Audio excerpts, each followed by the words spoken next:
मैं डॉक्टर राम कृपाल पाठक विज्ञान का छात्र रहा हूँ और 50 साल से मैं उद्यान के बारे में, पहले करीब 30 साल तो हम रासायनिक खेती को बढ़ावा देते रहे। इन 20 साल से हुआ कि रसायन इस समय हमारा सबसे बड़ा शत्रु है, तो रसायन को किस तरह से खत्म किया जाए हम लगे हुए थे।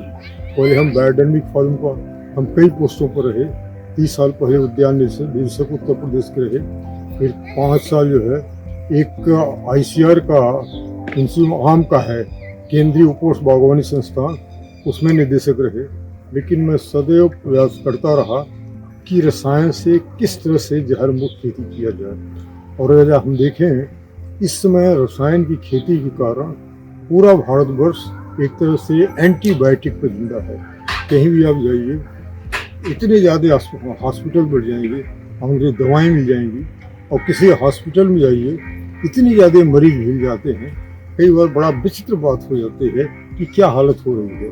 और इसमें फसलों में भी हमारी जो उद्यान की फसलें हैं, विशेष करके सब्जियां हैं, जैसे चाहे बैगन हो, चाहे आपका पात गोभी हो, शाम को उसमें पेस्टिसाइड का छिड़काव किया जाता है और सुबह सुबह वो बाजार में आ जाता है, शाम तक हमारे भोजन में आ जाता है।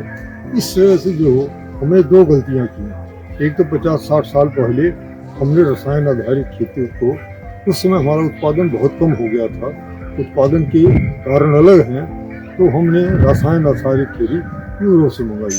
और उसी के साथ जो हमारी देसी गाय होती थी, देसी गाय में बहुत अच्छी किस्में हमारी हुआ करती थी। देसी गाय का मतलब मेरा होता है जिनके ऊपर एक कुबर होता है जिसको हम कहते हैं, उसमें सूर्य की ऊर्जा को ग्रहण करने की बहुत बड़ी क्षमता होती है।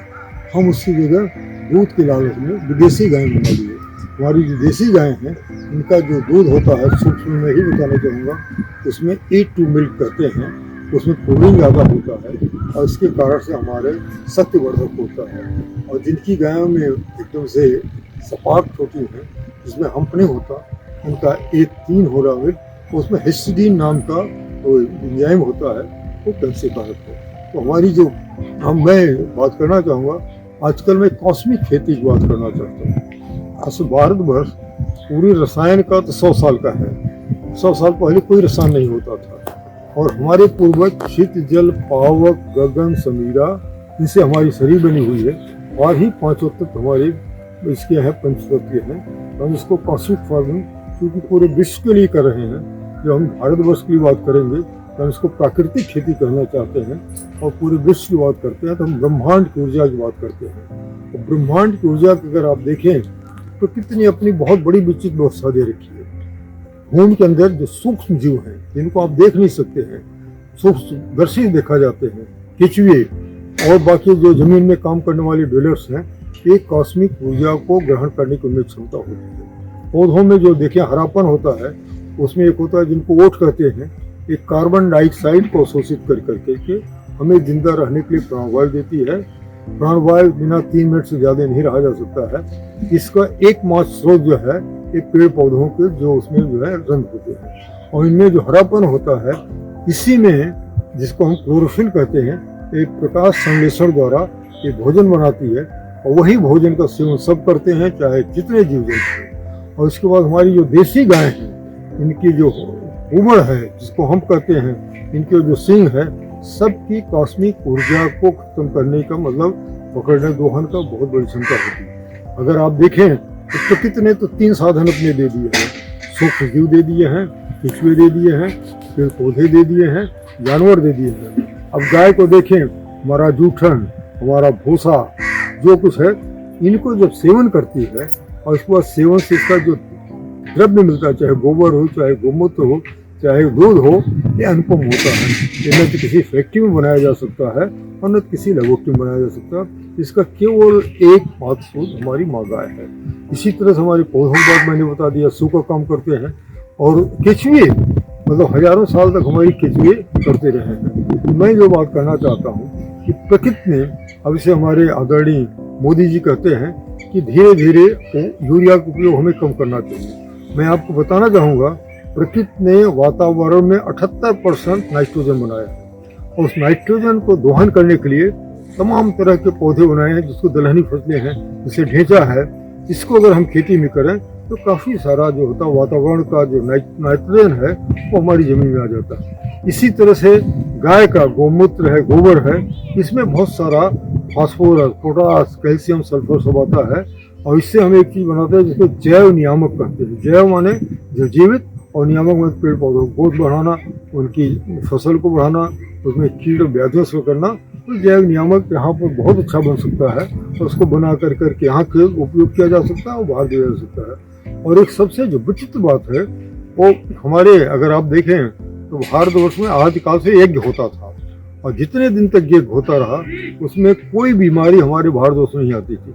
महर्षि दयानंद उन्होंने बताया है कि जब से यज्ञ हमने बंद कर दिया है तब से हमारा जो होता तमाम बीमारी आ गई। और यज्ञ करना तो कई सारी इसमें समझियाँ बहुत हैं, मंत्र बहुत सारे संस्कृत के थे, लेकिन एक स्वामी गजानंद, जिनको कहते हैं कालकी अवतार, उनका अवतार इसीलिए हुआ था कि पूरे विश्व से वातावरण से प्रदूषण निवारण के लिए उन्होंने पूरे विश्व के लिए क्या निकाला था, गाय के गोबर के पतले उपले, और एक पात्र होता है जिसको हम ताम्रपात्र कहते हैं, जो कैरो के पिरामिड के हैं उन्हीं का रेप्लिका होता है, और गाय का घी।